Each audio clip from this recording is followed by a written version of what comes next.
क्या घर में दो दो बेटे हैं? नहीं नहीं नहीं, आजकल ये परेशानी किसको चाहिए। दो बेटे हो फिर दोनों के बीच बंटवारा भी करो, झगड़े भी करो। नहीं नहीं नहीं नहीं। अरे आजकल साथ में रहता कौन है? दो बेटे हैं तो क्या हुआ, पैसा भी तो इतना ही है इनके पास। पहले कुछ वक्त साथ रहेंगे फिर दोनों अलग अलग हो जाएंगे। अच्छा, हाँ बात तो ये भी सही है। आजकल इतना राम लक्ष्मण जैसा प्यार किसी में थोड़ी ना रहा है। और नहीं तो क्या, शादी होने के बाद कौन से भाई साथ रहते हैं आजकल। आजकल का जमाना ही यही है, 6 महीने साथ रहेंगे फिर अपने अपने रास्ते। और सास तो बूढ़ी है, कभी भी चल बसेगी। ठीक है, अगर तू इतना कह रही है तो मैं रिया का रिश्ता अग्रवाल परिवार में करवाने के लिए राजी हूँ। तुम भी उनसे बात कर लेना। अरे ठीक है, बात कर लूंगी मैं उनसे। मैं कह रही हूँ ना, रिया बहुत खुश रहेगी उस घर में।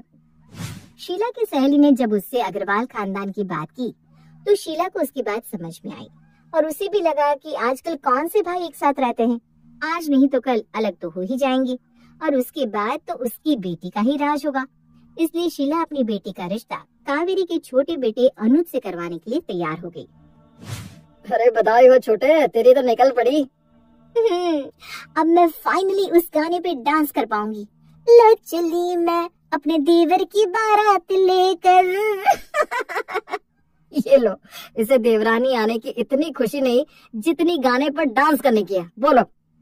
अरे खुश तो है, ऐसा क्यों कह रहा है? इतने दिनों बाद तो घर में खुशी आई है, सब लोग हंस रहे हैं। 1 मिनट रुको, मैं तुम तीनों की नजर उतार देती हूँ। अरे माँ, हमें किसकी नजर लगने वाली है? हम तो हमेशा साथ ही रहेंगे, देखना तुम। मैं तो भगवान से हमेशा यही प्रार्थना करती हूँ कि तुम सब हमेशा ही साथ रहो। अरे माँ जी, आप बिल्कुल चिंता मत कीजिए, हम सब साथ ही रहेंगे, हमें कोई अलग नहीं कर सकता। जहाँ अग्रवाल परिवार में आपस में इतना प्यार था, वहीं दूसरी तरफ रिया के मन में उसकी माँ के शब्द थे कि अलग होने में ही खुशी होती है।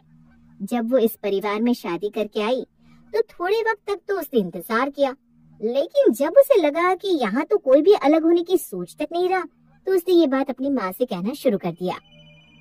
अरे कहाँ माँ, यहाँ तो कोई भी अलग होने की बात तो क्या, लेकिन सोच भी नहीं रहा। आपने तो कहा था कुछ वक्त ही साथ रहना होगा, यहाँ तो सब लोग हम साथ साथ हैं, खेल रहे हैं।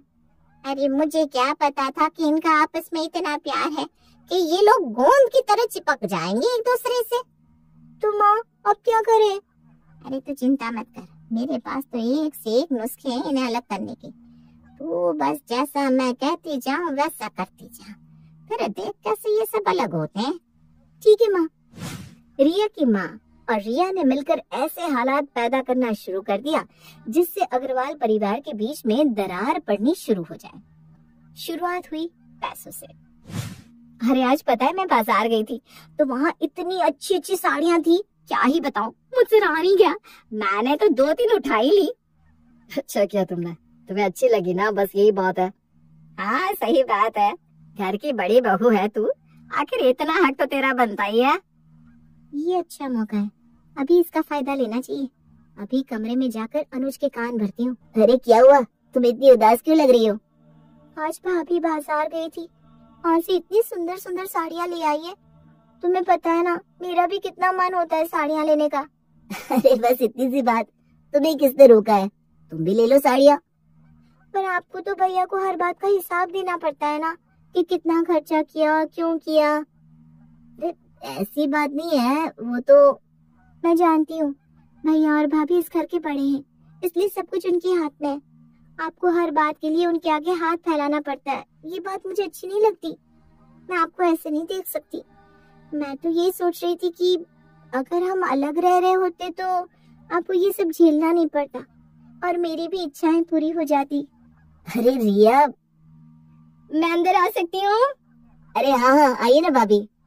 अरे रिया, तुम अपनी साड़ियाँ लिए बिना ही आ गई। मेरी साड़ियाँ? अरे ये साड़ियाँ मैंने तुम्हारे लिए ही तो ली थी, मेरे पास तो है ही। अरे तुम नई दुल्हन हो, तुम्हें जरूरत होगी, इसीलिए तुम्हारे लिए लेकर आई थी सब। अच्छा ठीक है, थैंक यू भाभी। अच्छा चलो तुम दोनों बात करो, मैं चलती हूँ। देखा, तुम खामखा परेशान हो रही थी। और रही बात भैया से पूछने की, तो बिजनेस का सारा हिसाब मैं रखता हूँ और घर का भैया। हम दोनों एक दूसरे से सब कुछ खर्चे पूछते रहते हैं। इसमें तुम्हें परेशान होने की जरूरत नहीं है रिया। इस घर में कोई किसी से कम नहीं है, सब एक जैसे हैं। चलो अब मुस्कुरा दो। और ये साड़ियाँ देख लो, मैं भी आता हूँ। ठीक है।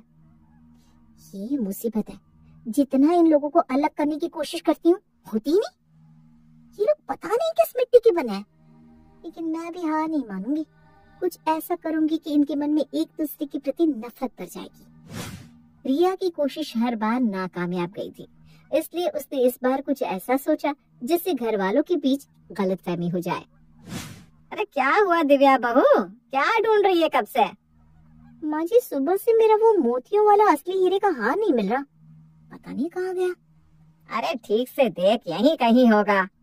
नहीं माँ जी, मैंने हर जगह देख लिया, मुझे कहीं नहीं मिल रहा। अब आएगा मजा। वो हार तो मैंने ही चोरी किया है, और जब वो हार मेरे कमरे से मिलेगा तो दिव्या भाभी मुझसे झगड़ा करेंगी और मैं बेचारी बनकर अनुज के पास जाऊंगी। अरे क्या हुआ भाभी, क्या ढूंढ रही हैं आप? अरे मेरा वो असली हीरे का हार नहीं मिल रहा है जो मेरी मम्मी ने मुझे दिया था। अरे एक काम करिए, हर किसी के कमरे में देख लीजिए, शायद गलती से किसी के पास चला गया हो। अच्छा ठीक है। दिव्या हर कमरे में उस हार को ढूंढती है और आखिर में जब सब लोग रिया और अनुज के कमरे में हार को ढूंढते हैं तो वो अलमारी से मिलता है। अरे ये हार यहाँ कैसे? ये हार मुझे नहीं पता, मैंने नहीं चुराया भाभी, सच में। आपको मुझ पर विश्वास नहीं है? अनुज जी, मैंने नहीं चुराया ये हार, सच में। अरे अरे रिया, रो मत। ये हार इस्त्री वाले कपड़ों के साथ यहाँ आ गया होगा। तुम क्यों चुराओगी मेरा हार?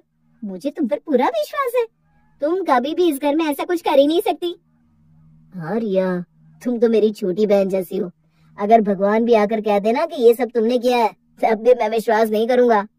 चलो रोना बंद करो, अब ये हार मिल गया ना, यहाँ गलती से कपड़ों में आ गया होगा। और वैसे भी घर में ही तो था ना हार, कहीं गया थोड़ी ना था। आज से ये हार तुम्हारा मेरी तरफ से। है? पर भाभी, ये तो आपको आपकी माँ ने दिया है ना? अरे तो क्या हुआ, मैं तुम्हें दे रही हूँ, तुम पर ना ये बहुत अच्छा लगेगा। आज से तुम्हारा। चलो अब मुस्कुरा भी दो रिया रानी। रिया जिस परिवार को तोड़ना चाहती थी, उसने कभी सोचा भी नहीं था कि इस परिवार की एकता और प्यार इतना मजबूत भी हो सकता है कि कोई ताकत और गलतफहमी उसे तोड़ ही नहीं पाएगी।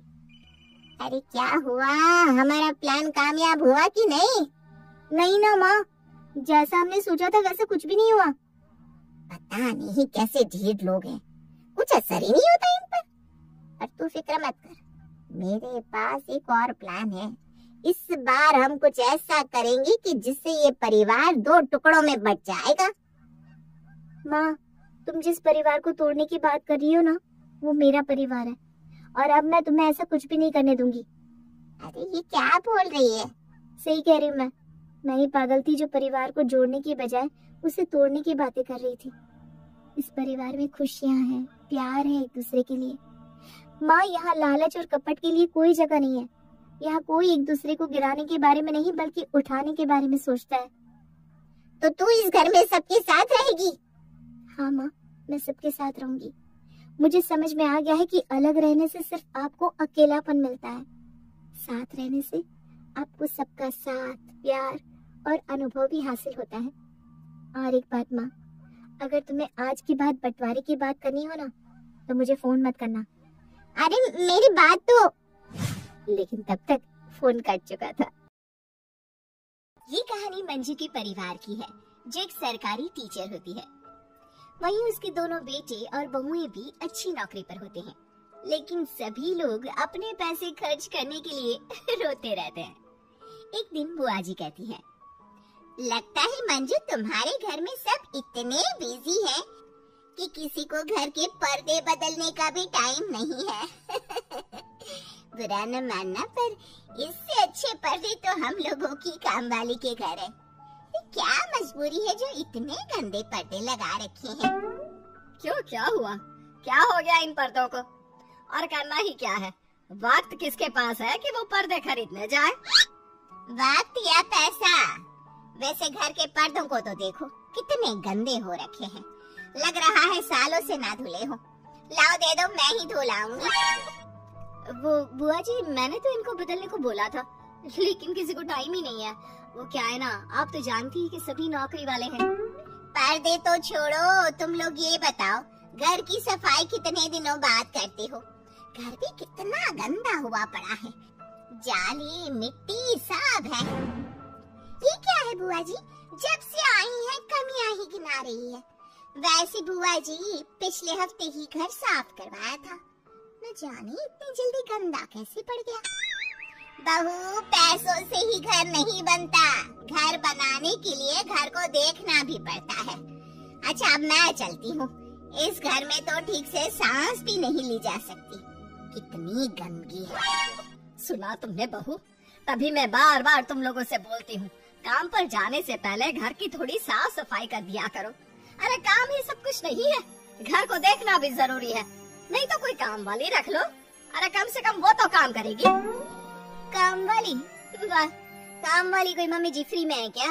अरे मोटा पैसा लेती है, मोटा। देखिए मम्मी जी, सुबह इतना टाइम तो होता नहीं, लेकिन अगर आपके पास है तो प्लीज आप ही करके चली जाया करे, मेरे से तो कोई उम्मीद ना करे। और हाँ, काम वाली का पैसा भी माँ जी आप ही दे देना। मैं भी मम्मी जी अपने कमरे में जा रही हूँ, बहुत थक गई हूँ, ऊपर से बुआ जी का लेक्चर। मेरे तो तोते ही उड़ रहे सर पर, आराम नहीं करूंगी तो कल फिर ऑफिस कैसे जाऊंगी। अगले दिन घर की बिजली चली जाती है, सभी काम पर जाने को तैयार होते हैं, लेकिन अब ये बिजली को क्या हो गया? कल से आई नहीं क्या? अरे न पानी है ना हवा, क्या हो गया बिजली को? बिल तो दे दिया था ना। वो मम्मी जी, इस महीने का बिजली का बिल ना भरने के कारण बिजली विभाग वालों ने बिजली काट दी है। मैं तो कब से बोल रही थी कि बिल भरना है, बिल भरना है, बिल भरना है, मेरे कोई सुने तब ना। क्या तुम लोगों ने बिजली का बिल क्यों नहीं भरा? और बहू, बोलने से बिजली का बिल नहीं भर जाता, पैसे लेकर जाने होते हैं और पेमेंट करना होता है। किया था ना तूने? मुझे किस खुशी में करना था, कैसी बात कर रही हैं? मम्मी जी, बिल हम क्यों भरे जब हम इसका इस्तेमाल ही नहीं करते? बिल अगर कोई भरेगा तो वो है चिचानी जी, क्योंकि उनके कमरे में एसी है, हमारे नहीं। वाह वाह, क्या बात है। हाँ हाँ, क्यों नहीं, लेकिन हम क्यों? माना हमारे पास एसी है, लेकिन हम सुबह से शाम तक ऑफिस में रहते हैं, तो एसी का तो कोई इस्तेमाल ही नहीं होता। और पिछले महीने हम छुट्टी पे गए हुए थे, तो हमने तो बिजली का यूज ही कहाँ किया ना बाबा ना। अरे माँ, आप ही भर दीजिए ना बिल, वैसे भी हम सबसे ज्यादा आप ही घर पर होती हैं। हर मोटी सैलरी के साथ पापा की पेंशन भी तो ले रही हैं आप क्या? हाँ माँ, सही तो बोल रहा है छोटा, भर दीजिए ना बिल, क्या करेगा इतना सारा पैसा दबाकर। तुम लोगों के होते हुए बिल मैं क्यों भरूं? अरे तुम लोगों को पढ़ाने लिखाने में खर्च नहीं हुआ क्या? कितना खर्च हुआ था पता है तुम लोगों को? मम्मी जी, आप क्यों नहीं भरेंगी? आप भी तो इसी घर में रहती है, और कौन से माँ बाप अपने बच्चों के लिए खर्च नहीं करते, पर आपकी तरह हिसाब थोड़ी ना मांगते हैं। जिस तरह से तुम सबको पैसे बचाने हैं ना, उसी तरह मुझे भी अपने लिए पैसे बचाने हैं, क्योंकि मुझे डर है बुढ़ापे में तुम लोग कहीं मुझे छोड़ ना दो। इसलिए बिल तुम लोग आपस में सलाह मशवरा करके भर देना। मैं चली गंगा नहाने, वही रहूंगी शीला के पास, जब बिजली आ जाए तो बता देना। पर कोई भी बिजली का बिल नहीं भरता, ऐसे ही हर बात पर सब तू मैं करते रहते हैं, और एक दिन इन सभी झगड़ों से परेशान होकर अब मैं रोज रोज के झगड़ों से परेशान हो गई हूँ, इसलिए मैं घर का बंटवारा कर रही हूँ। अब इस घर में 2 अलग अलग चूल्हे जलेंगे, सब अलग अलग रहेंगे, तो कम से कम 2-4 दिन यहाँ वहाँ करके मेरा तो गुजारा हो जाएगा। मम्मी जी, ये आपने बहुत अच्छा फैसला किया है, मैं भी नहीं पाल सकती सबको। अरे आप अपनी जिंदगी देखनी है या फिर इन लोगों के फालतू खर्चे ही झेलते रहे? हाँ मम्मी जी, ये फैसला आपको ना पहली बार में ही कर देना चाहिए था, तो इतना सब कुछ होता भी नहीं। अरे हमें भी तो देखना है अपना घर। चलो, सुबह को भूला शाम को घर लौटा है तो सब भूला नहीं कहते। बंटवारे के कुछ दिन बाद ही दोनों ही घरों में एक बार फिर हलचल होती है। कितना खर्चा बढ़ गया है, और ये किस किस चीज के बिल भरने हैं? अरे ये पानी का भी बिल आता है क्या, वो भी इतना ज्यादा? देखो ये सब तुम देख लो, मुझे ऑफिस के लिए लेट हो रहा है। और हाँ, आज सब्जी क्या है? सब्जी? उसका बजट कहाँ है? वो तो वहीं तक था, दाल और सब्जी दोनों ही हो जाती थी। यहाँ तो या तो दाल या सब्जी। बाकी आप तो जा रहे हो, लेकिन मैं और अकेले कैसे करूँगी ये सब? इससे बढ़िया तो पहले वाला था। बंटवारा करने के बाद मेरा काम तो उल्टा बढ़ ही गया है, घटने के बजाय। शाम को देवरानी के घर। तुमने अभी तक खाना क्यों नहीं बनाया? मैंने तुम्हें मैसेज किया था ना कि मुझे देर हो जाएगी, तुम बना लेना। अरे देखो, खाना भी मैं नहीं बना सकती, इतना काम मेरे बस की बात नहीं है। तुम तो जानती हो मुझे ये खाना वाना बनाना नहीं आता। अब तुम आ गई हो तो जल्दी से बना दो। भूख के मारे चांद और तारे सब जमीन पर दिखाई दे रहे हैं। अब इतना थक के आने के बाद मुझे खुद ही खाना बनाना पड़ेगा। इससे तो पहले वाला ही ठीक था, जब भी मुझे देर हो जाती थी खाना पका पकाया मिल जाता था। उधर चिठानी। खाना बनाने का शौक है मुझे, लेकिन ये इतने सारे बर्तन, ये कौन मांजेगा? कितना अच्छा था बस खाना बनाकर रानी की तरह कमरे में सो जाओ। अब तुम लोगों को समझ में आ रहा है? जब हम एक साथ थे तो हमारे काम बढ़ जाते थे, जिसकी वजह से काम कम हो जाता था। और अब जब सबको अपना काम खुद करना है तो काम बढ़ेगा भी और बिगड़ेगा भी। सही बोल रही है माँ जी, अब तो अकेले घर नहीं चल सकता। बिल्कुल सही माँ जी, इतना काम तो मेरे दादा परदादा ने भी कभी नहीं किया होगा। मैं तो कमा कमा कर थक गया, लेकिन खर्चे पूरे ही नहीं हो पा रहे। भैया मैं भी घर आता हूँ तो घर काटने को दौड़ता है। तो सभी साथ रह लो, बस महीने का खर्चा और जिम्मेदारियाँ आधी आधी कर लो, क्यों? सभी सास की बात मान लेते हैं और प्यार से रहने लगते हैं।